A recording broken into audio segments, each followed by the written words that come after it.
Thank you and good evening, one and all. I hope I'm audible. Thanks for this invite and for this opportunity to address you all on this very crucial theme of integrating the steps of integrating NEP into the curriculum of commerce program. Now, as all of you know, India as such rolled out NEP in 2020 and subsequently different states across the country are in the path of implementing NEP in its various phases. And one great initiative which we have currently launched is moving into the 4-year undergraduate program for all the undergraduate program, including the undergraduate program in commerce, which is the BCom program. And there are lots of things which are going to happen from the year 24 June onwards, where we'll try and look at uh, how are we actually prepared to take advantage of this. Now, NEP essentially talks about a couple of terms which are very crucial. I'll just put those terms and then we'll start with the presentation. I'll be putting my presentation in two parts. Basically, I'll just quickly run through the reforms agenda and the preparedness which we need to make. And in the second part, I'll be talking a bit more about the practicums, the practicals, and the movement into the effective domain of commerce education, specifically in the context of the 4-year BCom program. So with this, I'll just start with my presentation. I will share the screen and then we can actually discuss more on this. So this is now first let us understand the complexity of higher education. Because India is one of the most complex higher education systems in India, specifically because of the huge growth in quantity, which did not come with a reciprocal growth in quality. Now, I represent University of Kerala and was rightly pointed out in the introductory part. For quite some time, I was the director IQAC of University of Kerala till last March. And when our university was formed in 1937, we were the mother university in the state of Kerala and the 16th university in the country. Now, today, India is nearing around 1,000 universities and 50,000 colleges. And what is making it more complex is its nature, its administration, its management are all diverse. If you look at India, we have foreign universities, central universities, private universities, deemed to be universities, universities which are discipline specific, like health science, engineering, so on and so forth. So also in colleges, you have self-financing colleges, aided colleges, government colleges, all have varying management and administrative patterns. But ultimately, NEP is talking about whatever be the system that you actually are in, we need to emphasize on skilling and competency enhancement. So the whole lot is actually about how to impart these skills, how to impart these competencies, wherein learning would actually move into transforming the learner into a competent doer. So this is what we are trying to look at. So now, if you look at the entire document of NEP 2020, uh, you read these four terms will keep striking you. One is flexibility, the other is multidisciplinarity or multidisciplinary learning, then making learning holistic and liberal learning. So these three terms will keep striking you: flexibility, multidisciplinarity, holistic, and liberal learning. Now, of these, in fact, the sum and substance is making it holistic. Now, what do you mean by holistic? Holistic is actually what India was at one point of time talking about in terms of the Gurukulam system. The ward was entrusted to a guru. Learner is entrusted to the guru. And that learner used to actually live with the guru, work with the guru, dine with the guru, The guru was not just a person who would uh, give the learner some information and knowledge. The guru would identify the passion, the likes, the dislikes of the learner, the vocation, the profession into which uh, he is likely to mature into. Would also look at what is good living for him in terms of good diet, good food, what he should eat, what he should not eat. So it was something like personality development, looking at skills, and again providing information. This is typically holistic education. So today we are saying it's not just giving information and knowledge that is actually aspired for. We are also looking at making that learning holistic. So it is making a person a competent, happy doer and a responsible citizen in order to carry out his task through a career path. Now, this can happen only when you move into a multidisciplinary format, breaking the silos of discipline and trying to link with disciplines which have a direct connect with us. This is very relevant in commerce education because if you look at commerce education, it has got a very close link with maybe psychology when it comes to disciplines like behavioral finance, behavioral economics, maybe in terms of your artificial intelligence when it comes to AI in accounting. You have got a direct relationship or relatedness with financial modeling. So it is linked with statistics, it is linked with mathematics, it is linked with psychology, it is linked with economics. And unless I have a bit of this, and it is also linked with engineering, software development, or the computerized accounting. So you have a direct link with all these aspects, which are so crucial when it comes to multidisciplinary format. And your flexibility is saying is you have multiple entry exit option. You can decide and choose what should be your added learning, and you have a very liberal format through which you actually move across. Now, it is in this context that we are trying and understanding what are the basic features through which we move into this. We are trying to have an integrated approach of science, arts, humanities, mathematics, in order to make a curriculum very flexible and creative with combinations. So, the task now for the learner is to make an appropriate choice of what would be the add ons and added courses which he would do and how he would link it up with his career path.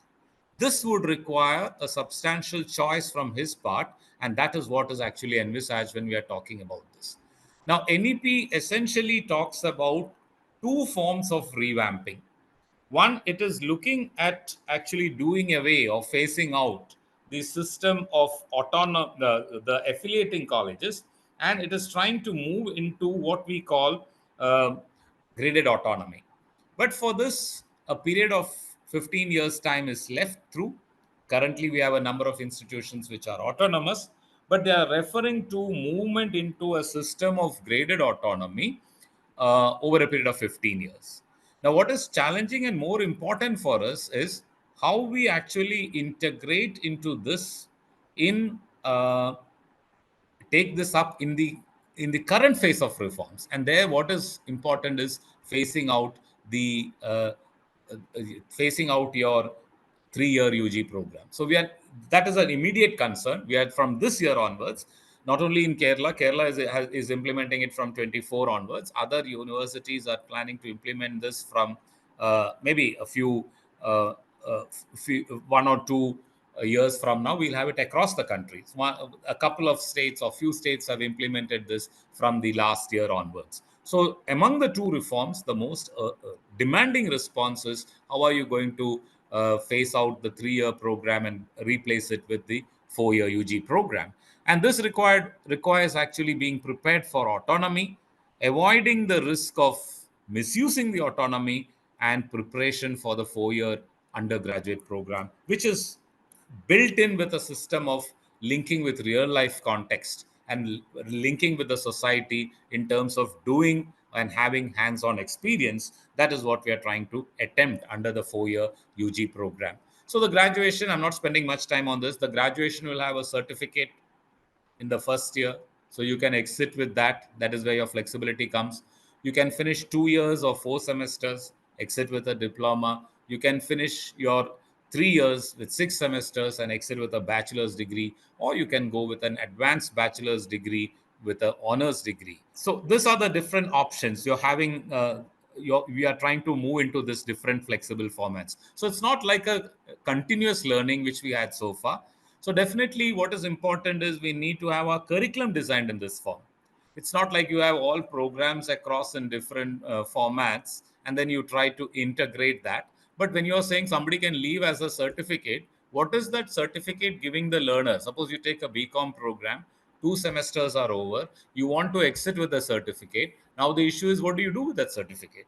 Now that certificate will be worth it when you're saying that that has got within it inbuilt some disciplines which actually give them some inputs for practicing it in a particular domain. Say, for instance, if your 2 semesters are more focused on accounting, you can say that perhaps you have a certificate for your degree, which you can convert later into a full fledged degree, or currently you can use it as a certificate and start off as an accountant.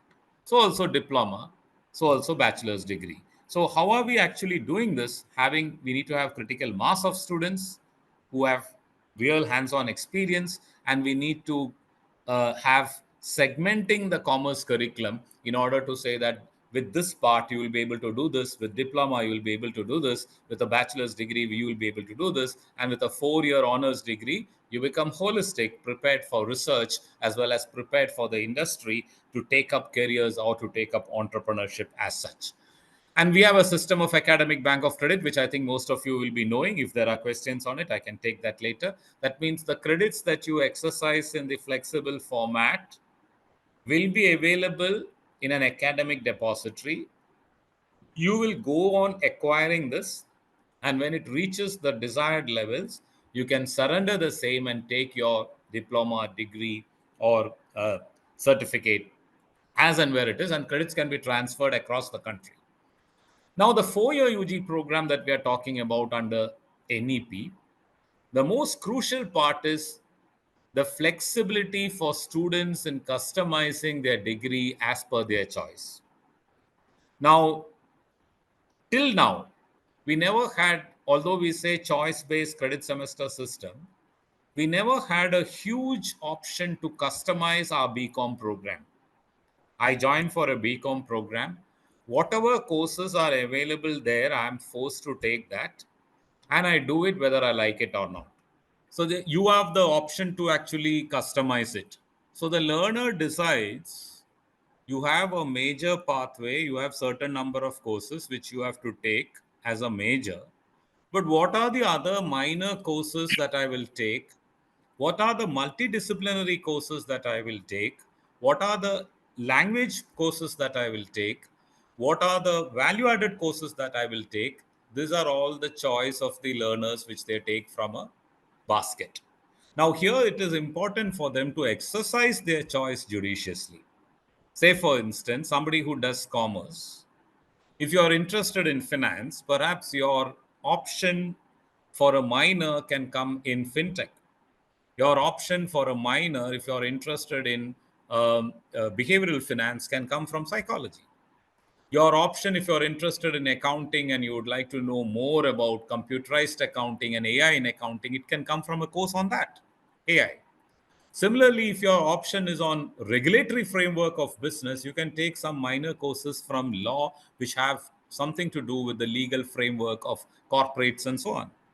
But then this depends upon what I want to do with this courses that I take.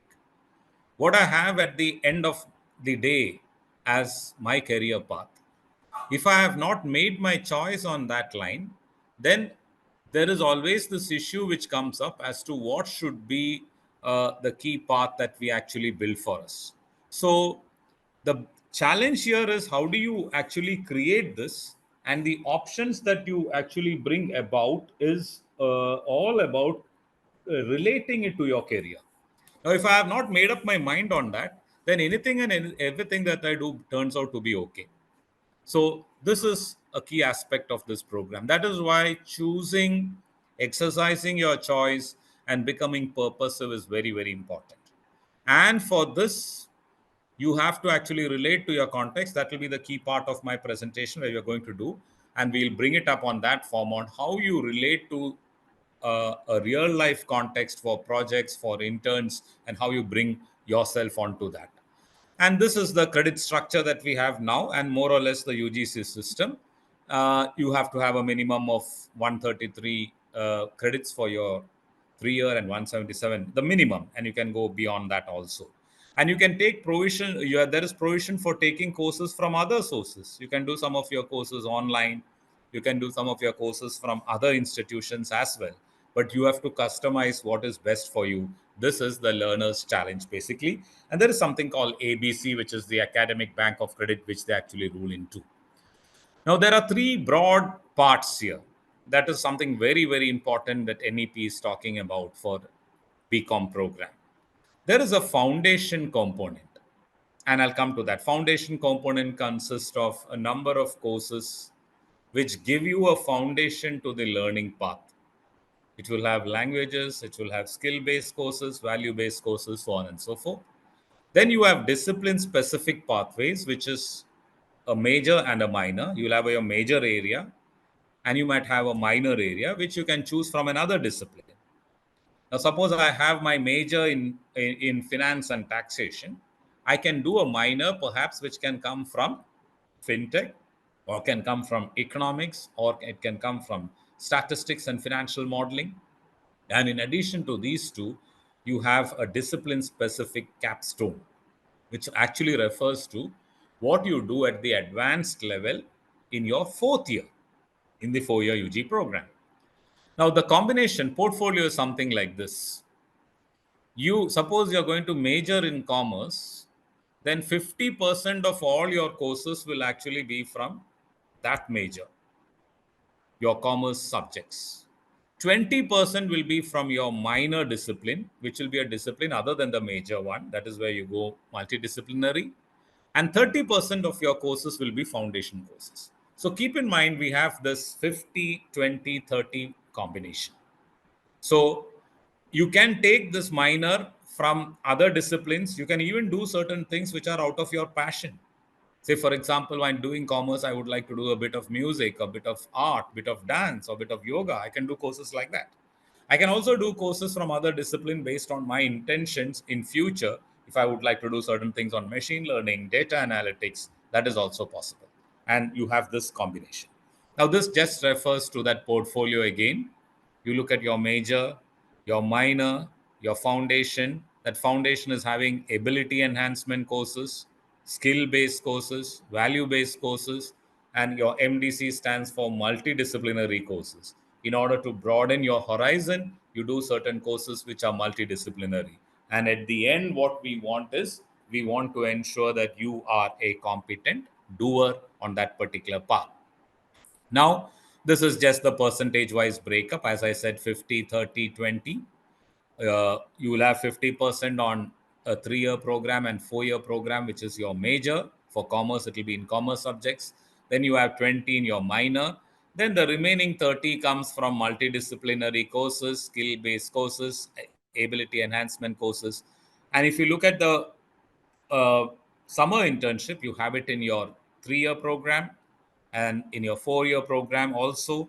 And your 4 year program has got a very strong component of a research project.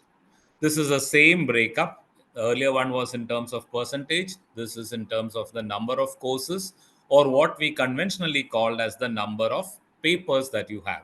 So when I'm saying major, I take 17 courses from that major in a 3 year program, 22 in a 4 year program.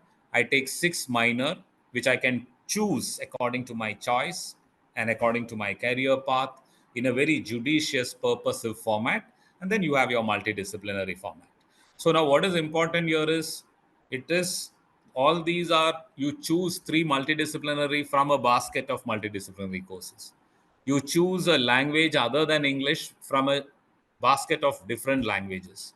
You choose ability enhancement courses from a basket of different ability enhancement courses. So what you choose and how you choose is important when you talk about this program that is referred to here.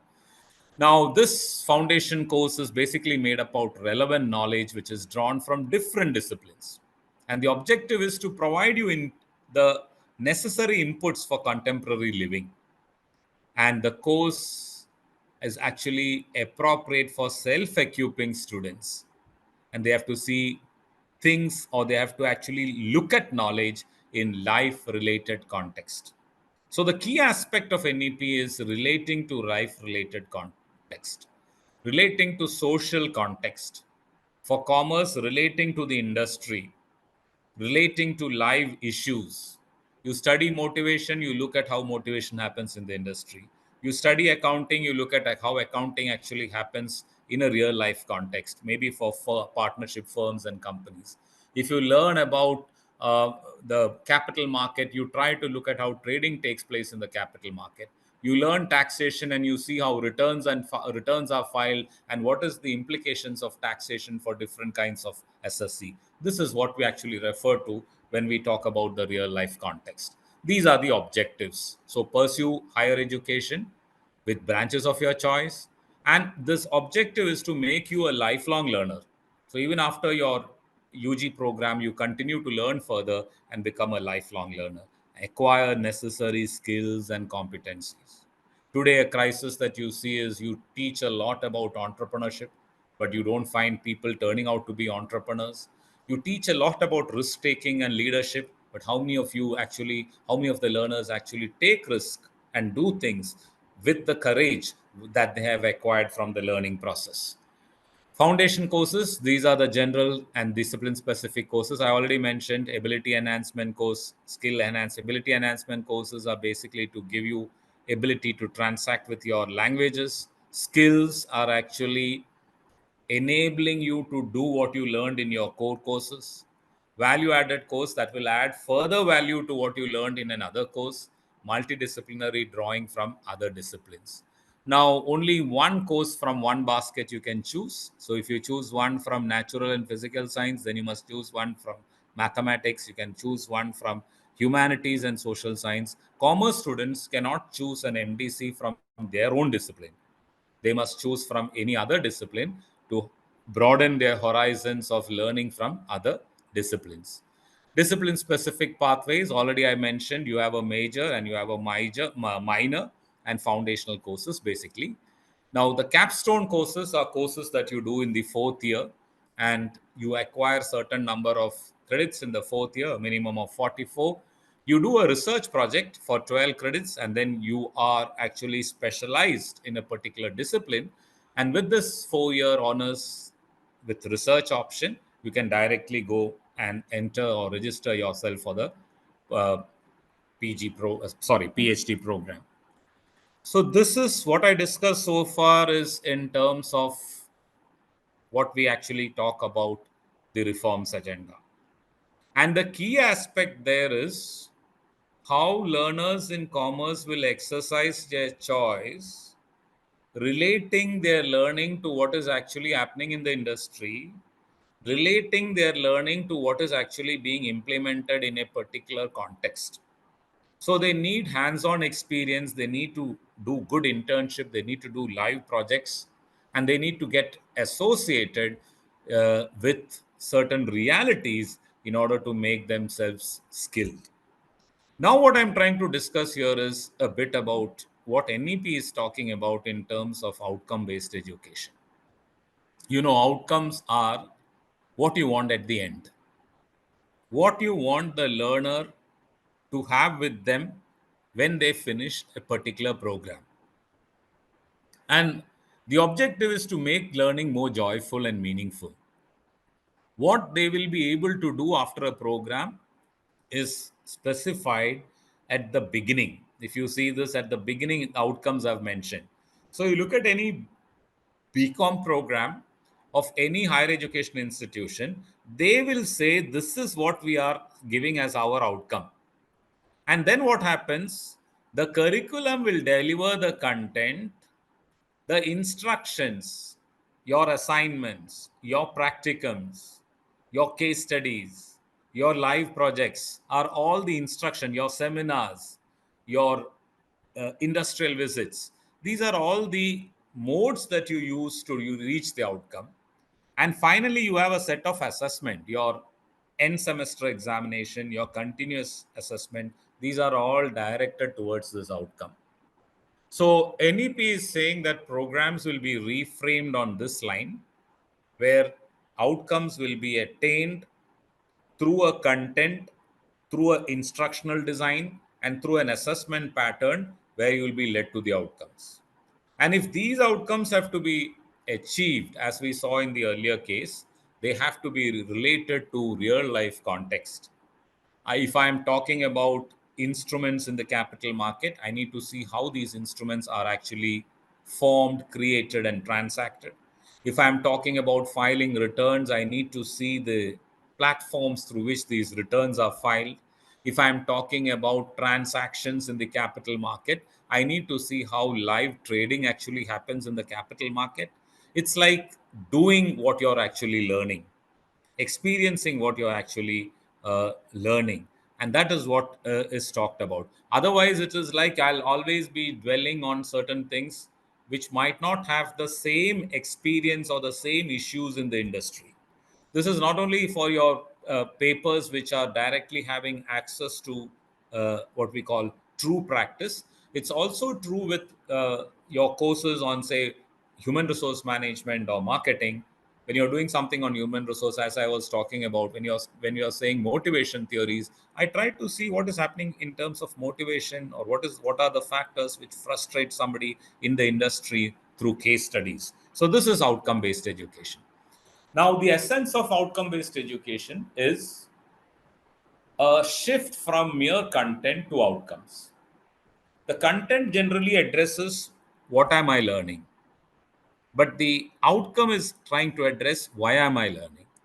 So the shift in focus is, conventionally I talk about accounting. Say today we are going to discuss capital structure theories. Then that is what are we discussing? We are discussing capital structure theory.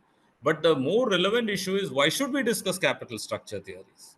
And for that, we need that discussion of that capital structure theory. Why is actually the outcome? Why are we actually learning entrepreneurship? Why are we learning risk taking process? Why are we learning portfolio management? Why are we learning GST and direct taxes? So the why is actually rendering robustness and meaning to the what. And that is why it is not just the content that we deliver, it's also important that you understand why this content is more important. Suppose I'm talking about a new package, we are discussing Java. I'm also saying, why are we actually learning Java? So giving more emphasis to transformation through the why of learning is what is attempted in outcome based education. And that is the format that we talk about under NEP 2020. Finally, this you look at this is a very crucial aspect of learning under this program. Anything and everything that you learn in terms of concepts, theories, schools of thought, models, any simple theory or concept that you actually learn has to pass through these phases. It has to first sink into cognition. Cognition means deep thinking, understanding. The teacher transacts or delivers some information and some knowledge. The student receives it and receives it in their thought process, thinking deep into it. So they're conceiving that idea. It takes place in the mind, cognition. Once you have conceived it, then you start observing it. You get affected by it. Affected essentially does not mean that you have perfect understanding. It can be chaos, it can be confusion, it can be you're disturbed by that thought. You're not able to understand this. Suppose you talk about dividend theories. You might discuss the relevance and the irrelevance part. The cognitive domain will give you a set of information which says that there are two models which says that when dividend is declared, the value of the firm will go up. There is a theory like that, there is a proof for it, there are certain assumptions for it, and the model is given. Now, the next day, the teacher comes and says there is another theory which is talking about irrelevance. So far, we were discussing relevance. And the teacher says this model says if you declare dividend, it might not have any impact on the value of the firm. So, two contradicting theories have been put across. The learner often gets or the learner naturally or obviously gets affected, what actually is true? What actually happens? Is dividend relevant in the valuation of the firm, or is it irrelevant? Now, both the theories are correct in terms of the assumptions and in terms of the properties that they have. And when the student gets affected, the students will try to relate in terms of cases, companies where dividend was declared and the value went up, and where dividend was declared and the value did not have any impact. Now they analyze it through real life situation and they understand that this is how the theory affects and this is how the theory does not affect. So it is, they understand the fact that it is not a pluck and plant of a theory. The theory is very relevant, but it has to be customized in tune with the situation. That is the real life context. That is where you get affected. If you look at the content that is being transacted in any advanced institutes like IIMs or IITs for an MBA program, and the same content for an MBA program in universities, the basic content would not be significantly different. But the methodology through which they make the people affected is different. They give them cases, they give them illustrations, they ask them to observe things, they take up projects. And then you'll see that what is said in the theory at times is practiced as such, or at times it is not practiced as such, it has a modified, customized version of implementation. This is where you move into the affective domain. And only when you are affected and you make your analysis, you make your observations, you make your characterization, you move to the final domain, that is the psychomotor domain, which means you're moving to a level where you're fit to act. Now, the taxonomy of OBE is making it very simple. They are saying if cognition has taken place well, that means if the concept is received well in your mind, the learner gets affected in their hearts. How this is happening, why this is happening.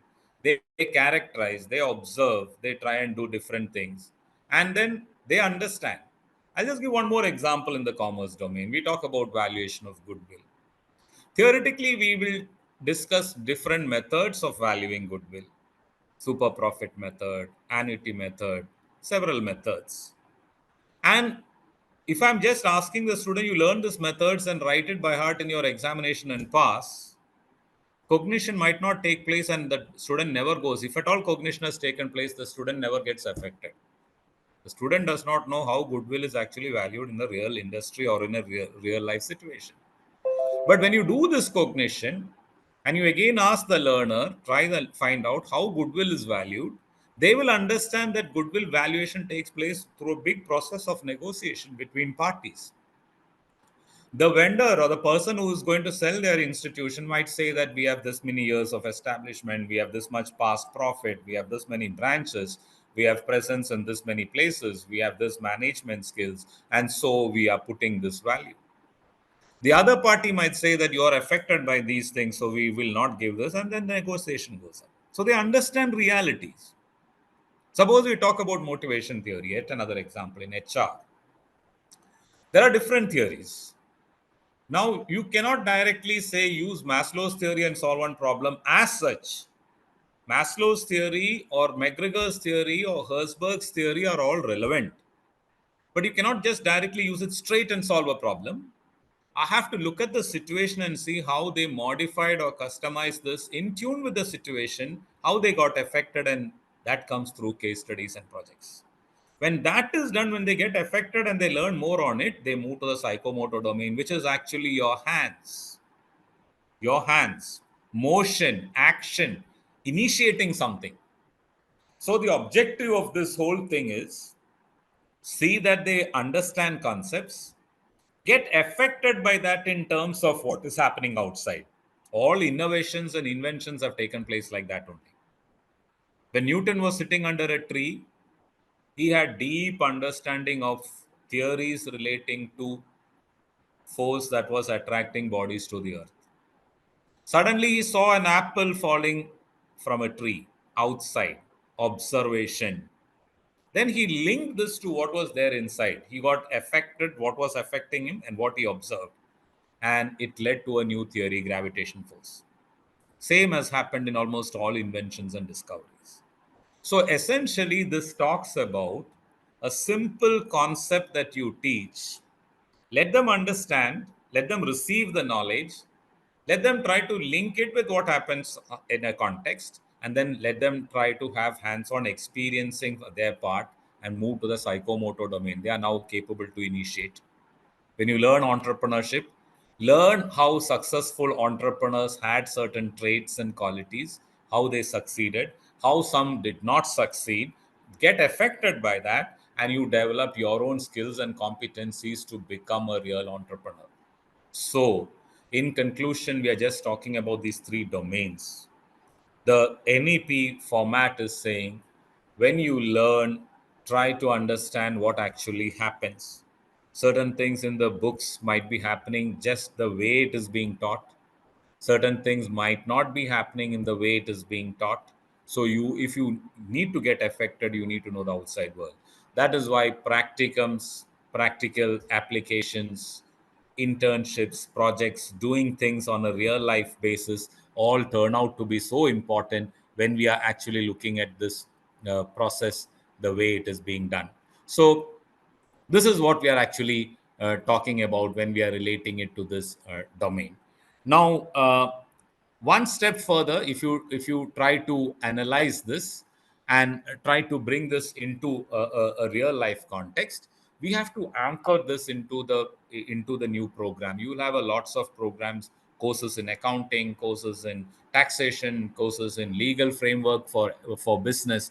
You will be doing all these things, but essentially when you're doing all these things, beyond it there is something that you actually need to look at and understand for yourself in terms of the the practical applications of the same, when and where it comes, where when it comes at that point of time you have to look at it. And that is where you're saying you need to see learners in the psychomotor domain. It is in terms of skills and competencies which they acquire in that part. So that is very, very crucial. So that is where I'm stopping. So essentially what I would like to put across here in my session is this whole system that we talk about in terms of the modified NEP format that we have before us is something which is giving you a huge choice, which is giving you a lot of learning options, a lot of options to create your portfolio and customize your learning process. But the most crucial aspect is how you exercise the choice. It's like something giving you a dinner which is a buffet. Lots and lots of dishes are kept with their names displayed. But a commerce graduate need to know which are these courses, what are their implications, how are they going to get benefited, how are they connected, and choose, make a right choice. And wherever they learn, how do they actually link up with real life situations? How do they actually move to the effective domain, and how do they actually strengthen their hands? So these are the key aspects that we actually need to look into. Thank you so much for this opportunity, and I hope uh, at least some of you would have certain things. I'm not saying necessarily it should be a doubt. It can be a suggestion. It can be an add-on which you would like to share with me. Thank you and wish you all the best in your pursuits. Now I'm open for any questions or what you call added clarifications or suggestions which you have from your part. Thank you.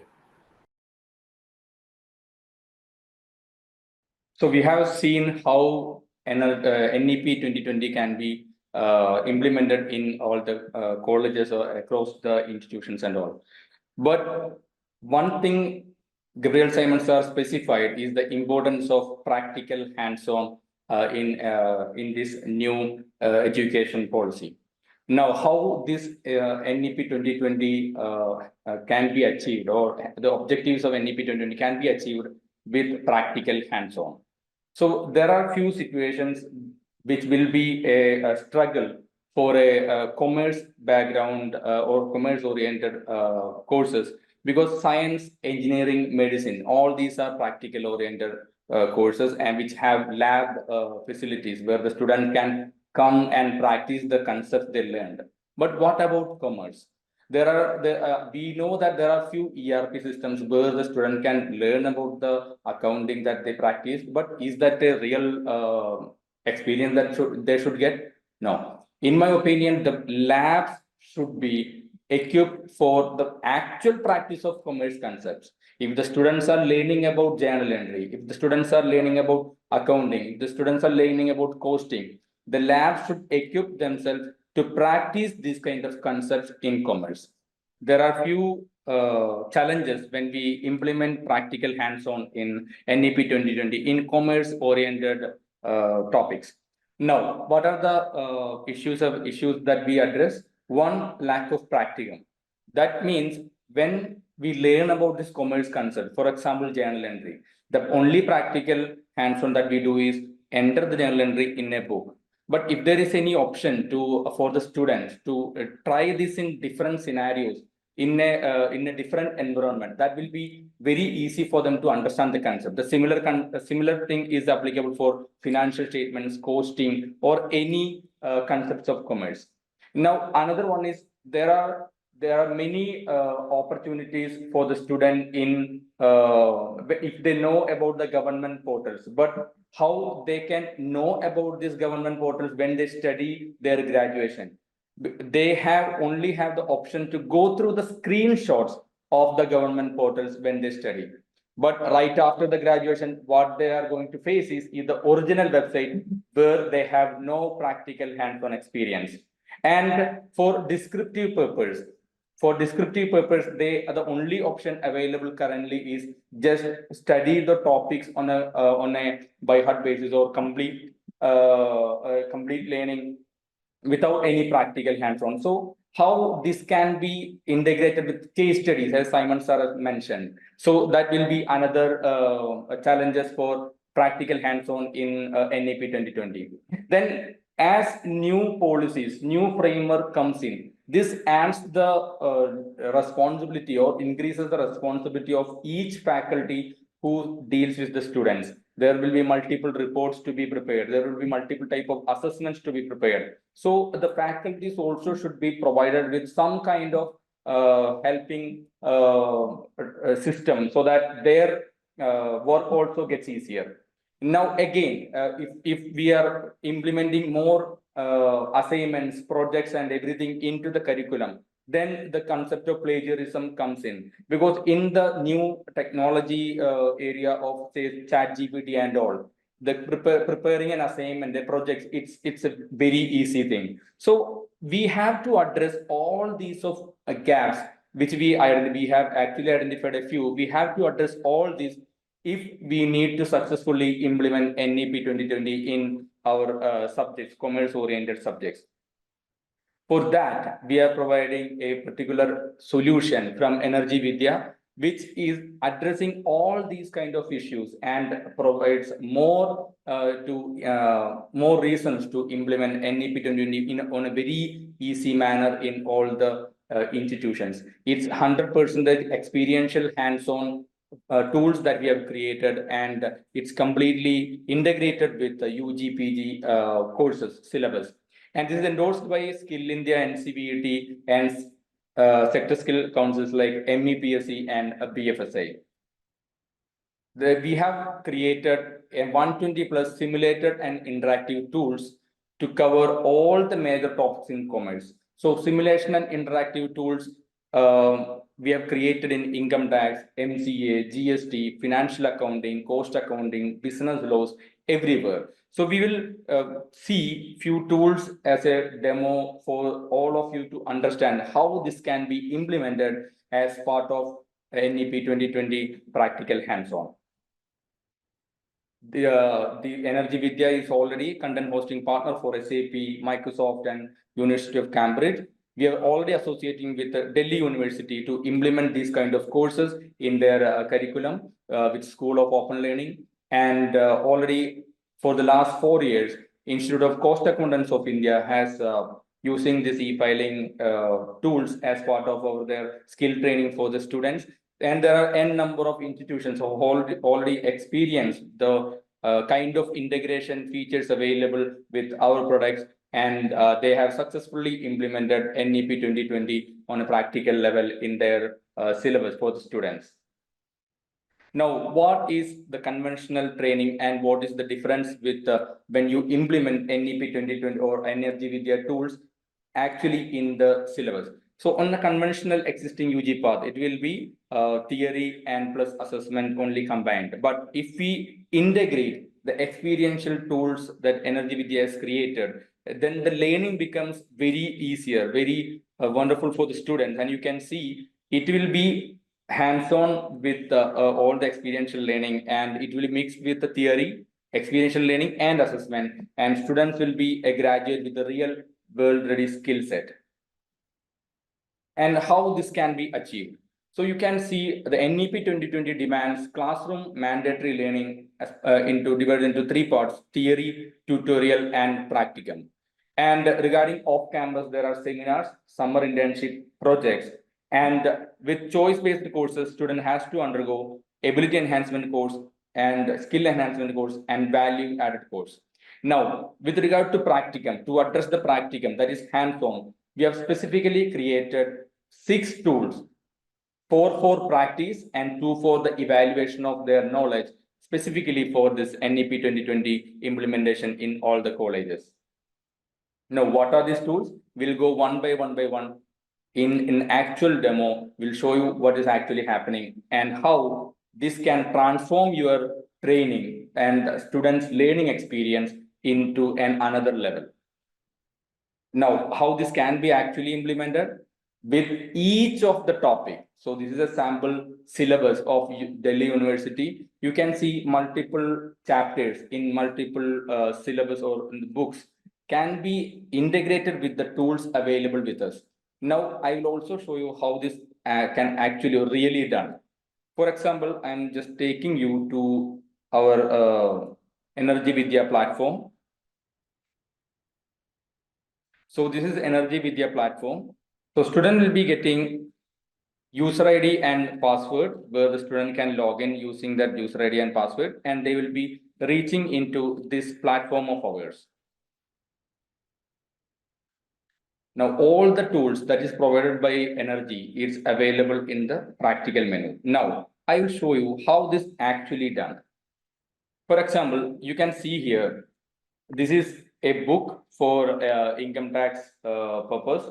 The student will learn all the income tax concepts from the book when the faculties teaches. Now, I'm just showing you how how the students learn using our platform. For example, when a student learns about a particular topic from the syllabus, so I'm just also opening the syllabus of Delhi University to show you. So this is the syllabus of Delhi University. Okay, I have this is the entire syllabus, but I have sorted down or filtered it into an Excel list. Now I'm just finding one of the topics, say PAN card. Okay.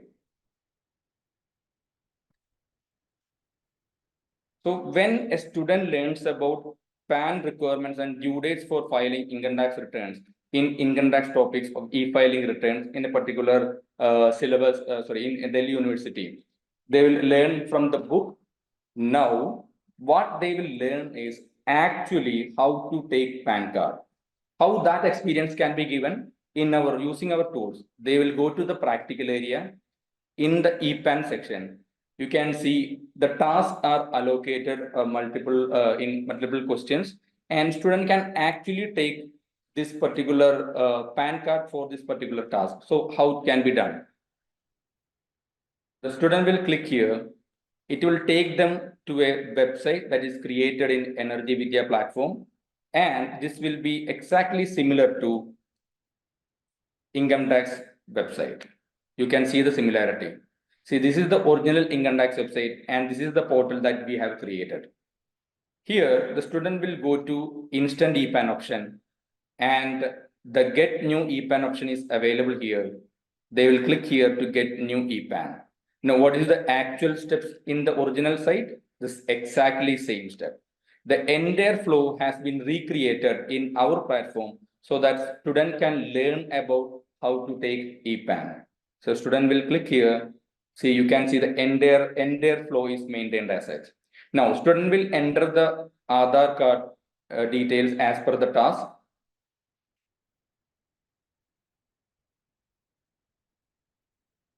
and student will confirm. This is the first step for getting the EPAN. And this is the second step.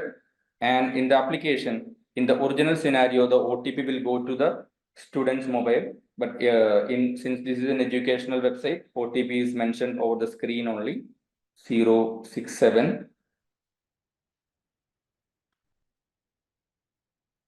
Now, one more validation for the email.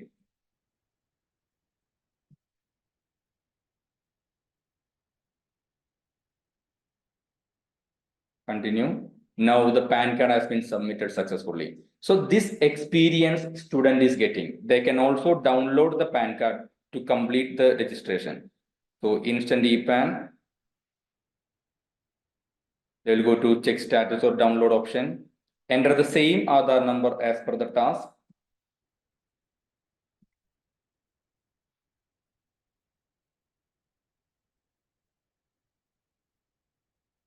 Continue. Now this is the final page for downloading the EPAN. They can just click here and the EPAN will be downloaded, like a dummy EPAN will be downloaded. Now, this is the experience that we are providing to the student. That is the actual experience that they are getting. Now, once this is done, student will be able to generate EPAN for in an original scenario. For there are 5 tasks. Once the student complete the 5 tasks, student will get the real experience to take a original PAN card. The 6th one can be the original one. And once the student completes this, all the questions will be marked in green and the progress bar also will be updated. And you can see here the EPAN, the student has been completed. Income tax registration, student is completed 20% only. So this task, these details will be available for the students as well as the faculty. So I will also show you how the faculty dashboard will look like. Once the students start doing their exercises, all these details will be updated in the dashboard available to the faculty. So if there are 50 students in a batch, all the batches, be it say a BCom with a finance option, BCom with the cooperative option, BCom with the banking option, all the multiple courses will be listed like this.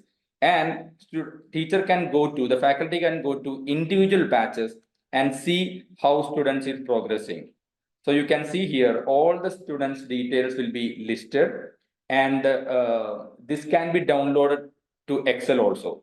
So you can see there are multiple students have completed say part of the course, some have completed fully, some have completed the assignment. So all these details will be available for the teacher as well.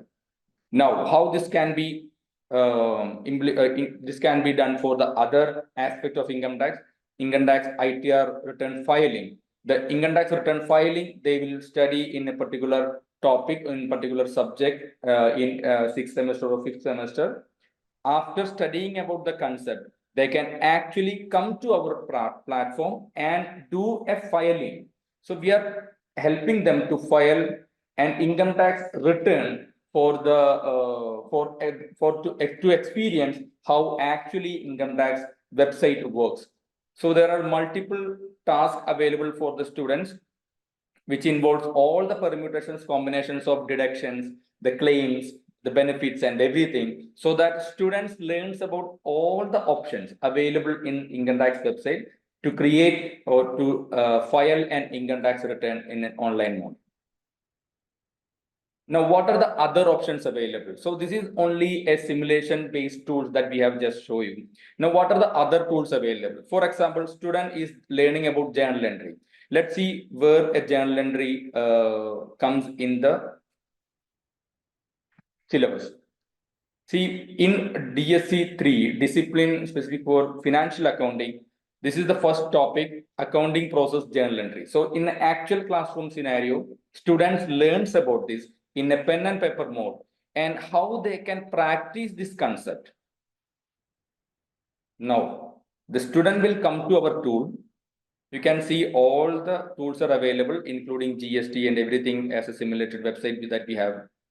Student will come to say journal entry, and they will open the first question, or there are a number of questions. The first question they will open. There are transactions mentioned. Student will go to the transactions entering or the task area, and all the tasks are mentioned on the left side. So the first transaction, there are only 5 tasks. We will complete that one by one. The first task is, say, proprietor Anand introduced 1 lakh cash in a mode of capital. So cash is debited. This has to be selected by the student. Capital to be selected. This also to be done by the student. And what will be the debit amount? What will be the credit amount? So the entire entry is done on a technological platform. And what are the benefits with this? Let's see. So the first entry student completed successfully. Second entry, suppose student is making a mistake. So I'm making a purposeful mistake here.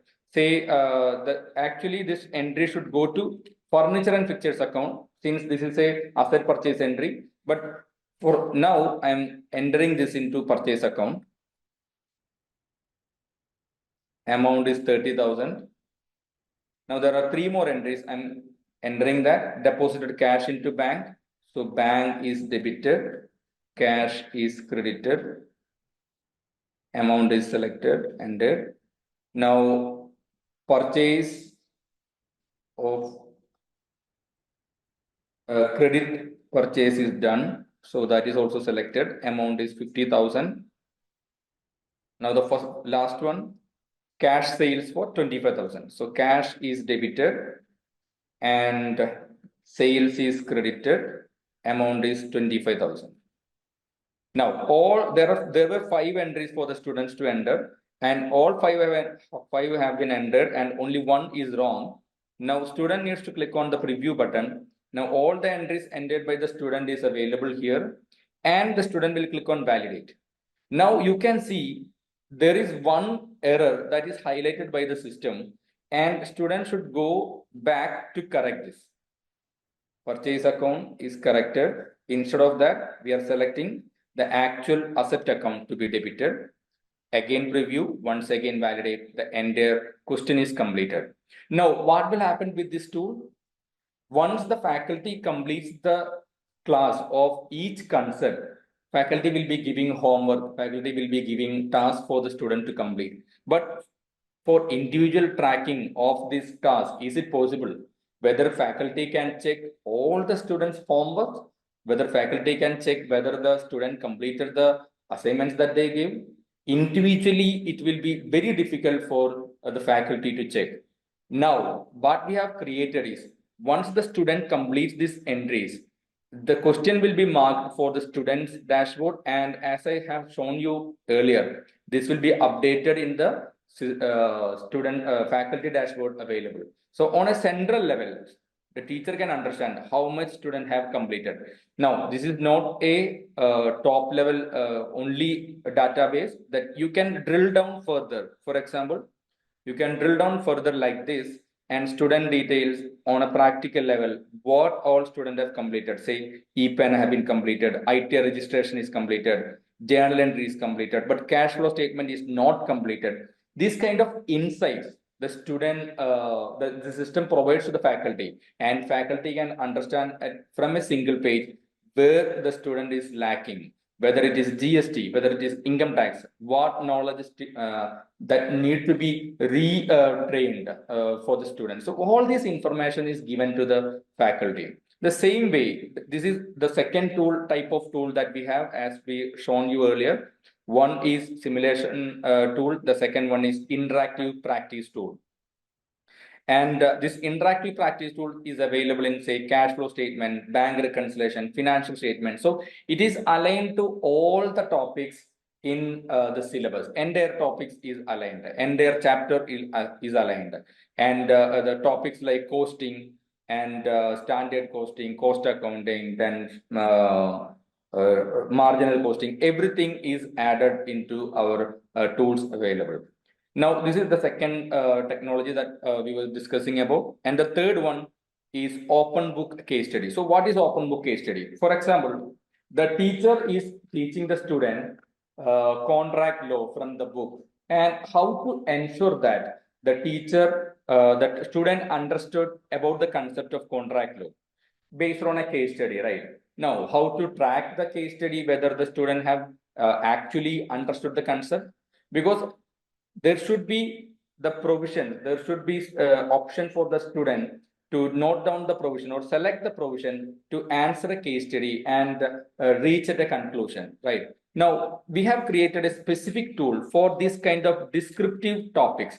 It can be a law, it can be a business studies topic, it can be anything. If it is descriptive, our tool called open book case study that can be applied for that kind of topics. Now, let's see one of the topics here.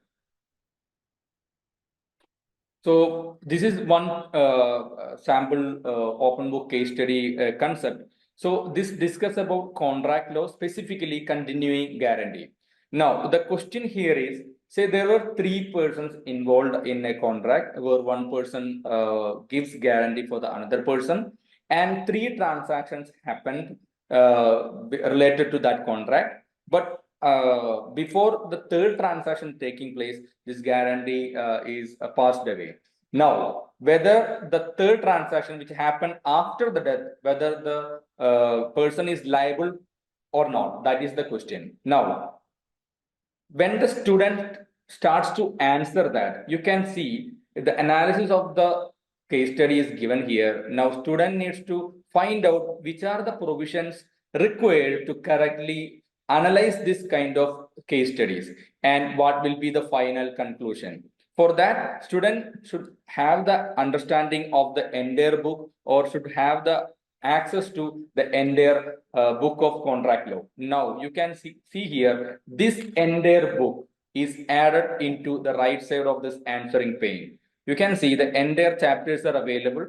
In that, student can go to contract of guarantee and they can select whatever provisions are required to answer this question. And when the as the student select the provision, it will add it to the left side, the answering pane. You can see this here. See, if I click on this provision, it is getting added to the left side. If the student is not clear about whether the area of that particular provision, they can even search. For example, if I am searching for, say, section 129, put an enter, it will be filtering out based on the result. And when the click on the result, the system will throw you the section, the area where the section 129 is actually discussed. Now, what are the other provisions required? For that, we have to select if the guarantee's death is happening, what is actually what actually happens to the guarantee. So we have to use section 131 to answer that as well. Now, if the student is making any mistake, what will happen? Say I'm selecting one more provision which is not actually required to answer. I have selected this here. You can see it is coming on the left side. When I click on validate, it will show one answer is wrong and it will strike the answer. So with all these steps, we are ensuring that even for descriptive purpose, some practical hands-on can be done and which will enhance the learning of the student. Now I'm clicking to delete this wrong answer. I'm adding the final provision which is required to answer. And I will also add the final conclusion from the choices. So the transaction after the death is not liable. So based on the provisions, I'm selecting the final answer and validates that. Now you can see the all answers are correct and student is going to and the another question. So all this kind of concepts ensures that student actually attains whatever objective for NEP 2020. Now, this is one of the third concept that we have developed, open book case study. Now, what about financial management? So in financial management, you can see it is actually a game of calculations, right? The interest needs to be calculated, the compounding rate should be applied, and the present value to be calculated. So that is another set of tools that we have developed. So you can see here. So for example, say borrowing. I'm selecting this. So this is as an example for financial planning of the student. This that, and from the book they will understand. The faculty will train them how to evaluate multiple option. Now, how to make them understand how it's actually evaluates. We can give this tool to the student where they can evaluate the multiple scenarios of finance, multiple scenarios of loan, multiple scenarios borrowing, and to reach at a conclusion. So we are aiding the students to take a decision based on the real scenarios. Now you can see here, this is a question where the student is getting a loan for a plant and machinery for the amount of 3,50,000, and the EMI is 4,250, and the interest rate, there are two options are available. One, straight line at 6% and diminishing interest rate at 9%. Now, what will happen? Without the knowledge of this financial aspect, or without the knowledge of how to evaluate these multiple loan options, anyone will go for 6% because directly 3% saving is available there, right? But is that the correct case? Now you can see we are helping the students to evaluate and make an informed decision in this kind of scenarios. So we are clicking to go to the answer pane. So here you can see the question on the left side, and the calculators are available on the right side. And the specialty about the calculators that are available in our tools are, say, in the normal EMI calculator available in all the financial websites can be only used to calculate EMI. But here we can find out the principal amount based on the EMI. We can even find out the tenure, interest rate given the EMI amount and all. So this is the specialty of about our tools available. Now, according to this case, the student needs to find out what is the number of EMI, what is the total interest amount. Student will select the tenure option and straight line method we are going to evaluate first. EMI amount is 4,250 that is taken from the question. Rate of interest is 6% selected from the question, and principal amount is 3,50,000. Once the student enter all these details, the tenure of 150 is displayed. Total interest of 2,45,000 is also displayed as an answer. Student will enter this in the answering pane. So 140 is entered and 2,45,000 is also entered. Now, student will go to diminishing rate option, and the only change as per the question is the interest rate. This is selected. Now you can see suddenly the tenure is reduced to 129 and the total interest is only 198,250. That is almost 50,000 rupees saving is available for the student. Now, what is the final step that needs to do? The student should do the evaluation and select the correct loan option or the best loan option for him. So they're selecting, say, a diminishing method since 50,000 saving is available. And if they validate, it will show the final, it is correct. Now, what is actually happening with faculty giving the training in the classroom? We are also giving them the real life scenarios to make them take decisions based on the informed evaluations. Now, the effect of this is, as sir has suggested, even a real scenario comes after the graduation in a real life, the student will go for a perfect selection of this kind of option. Now, these type of calculations are available in borrowings and investment and savings, how to make savings, how to do a tax planning, whether to go for the old tax regime or new tax regime, and demat account, personal budgets, spending habits controlling. So all these tools are available and it is mapped to the syllabus of the universities. Now, again, so these are the few tools that we were discussing. Now, and based on these tools, you can see all these tools for understanding the concept, understanding the or elevating the experience of students learning. And this learning, how a faculty can evaluate by giving assignments, right? Now, by giving assignments means when a student is getting an assignment, for example, a faculty in a 50 students class, a faculty gives an assignments to the entire class, what will happen in the real scenario? If there are 50, 60 students, maybe one or two students or maximum 5 students will try to answer the assignment by going to multiple books or referencing multiple materials, and they will actually try to answer that assignment. But what the other students do, sometimes they will try to copy the answer from the those who have already completed. But how to ensure that all the students have completed the assignment? How to ensure that there are no plagiarism involved. For that, we have developed a tool. It's called assignment. So now, what will happen? Whatever practical scenario or whatever topics, whatever training that faculty has given, faculty can select a topic from the list, and accordingly, all the 50 students will get different assignment question, different assignment, so that there is no concept of copy pasting of answers.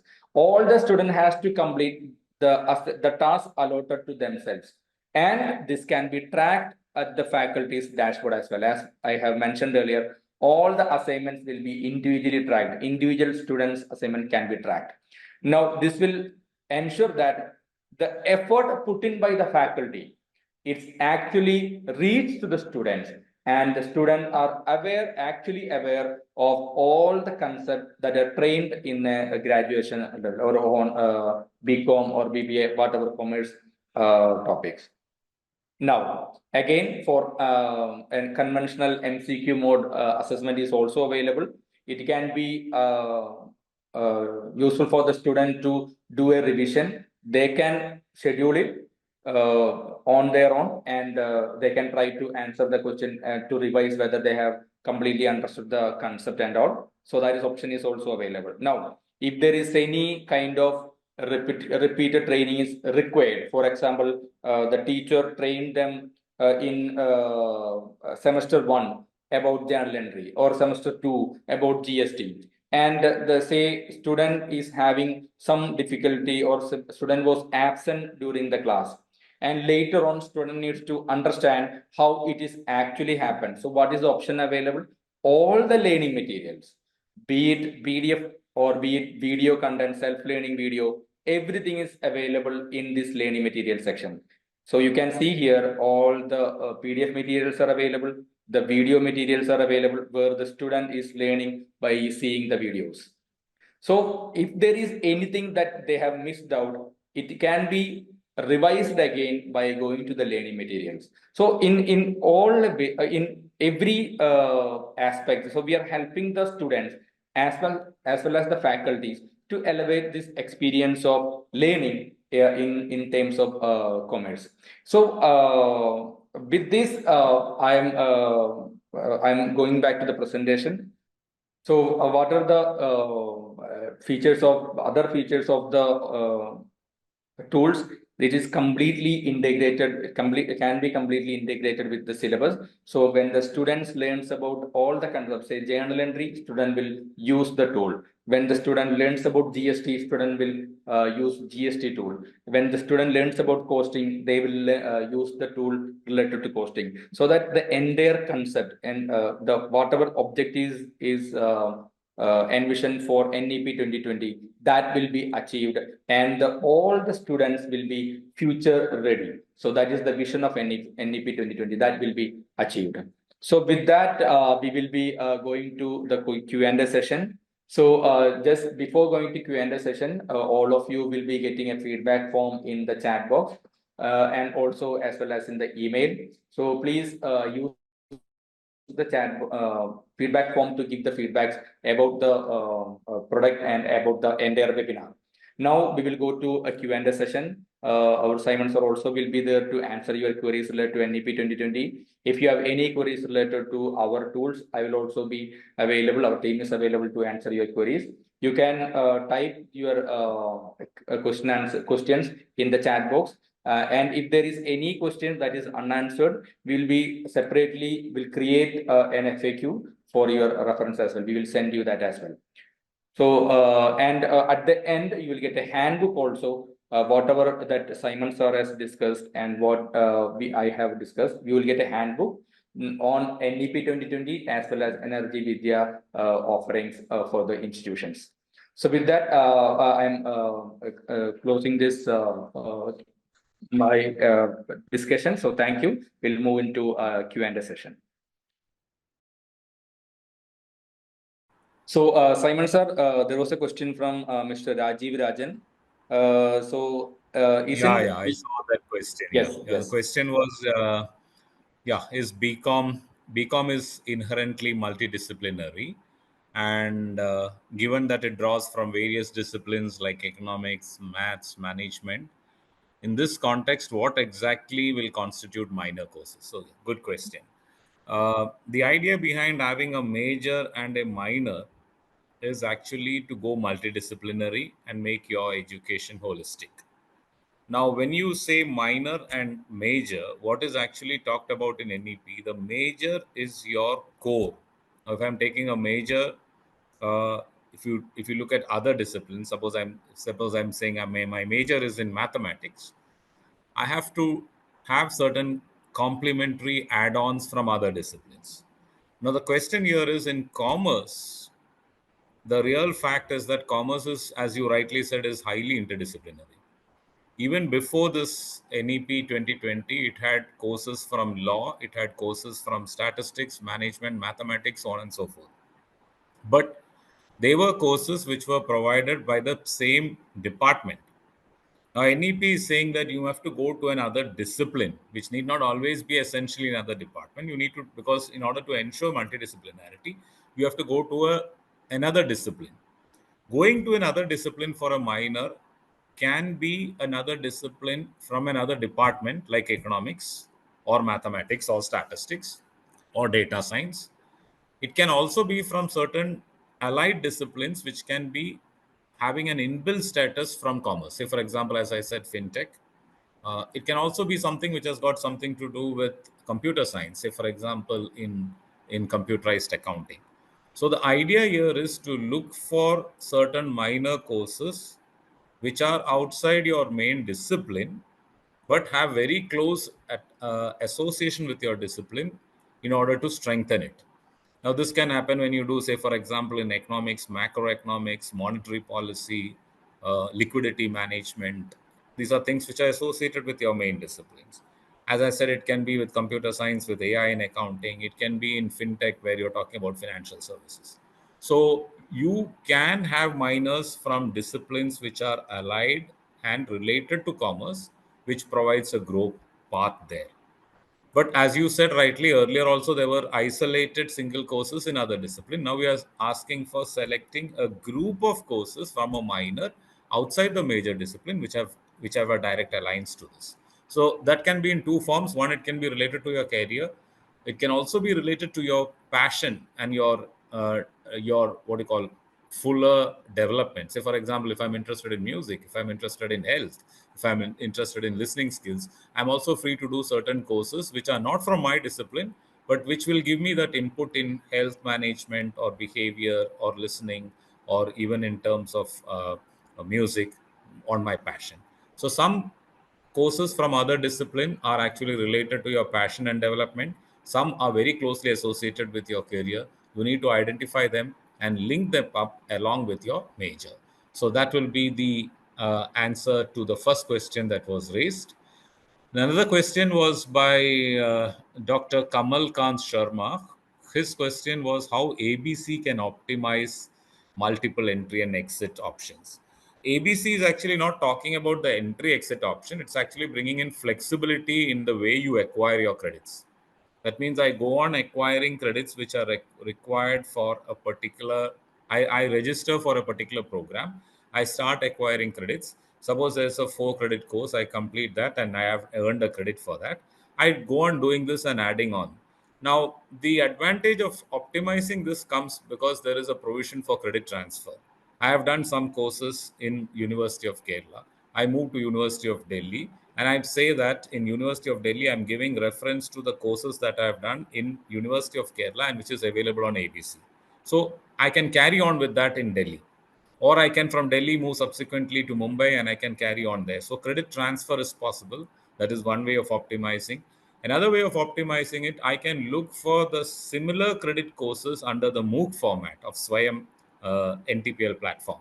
So suppose there is a course on GST in the Swayam platform, I can take that from there, and the credits offered under the Swayam platform will come to me, and I can also optimize my learning through that. I can take some courses which are, maybe I can do a course on data analytics from IIT. I can also bring that here. So I can accumulate all my credits, optimize it, and use it in uh, surrendering it for a certificate, surrendering it for a diploma. And if I have the adequate number of credits for a degree, I can surrender it and get my degree as well. So this optimization through transfer and through exit option, wherever I have had the requisite number of credits, is possible under this. Now, there's one more question from Mr. Ravi. He's talking about one important aspect of NEP 2020 is encourage teaching and learning in local language. While English is well connected with science and technology, how delivery of pedagogy in local language will foster positive impact. Now, to this, my answer is very simple. See, what NEP is saying is what we continuously looked into when we said cognitive, affective, and psychomotor domain. First, they need to have a deep understanding of the basic concept. Now, this deep understanding, you have to give them what is required is a deep understanding. It's not just some words and some languages which they know. So they need to have a deep understanding. That's why NEP is saying if they are not getting that deep understanding in English, support them with a language in which they can get the deep understanding.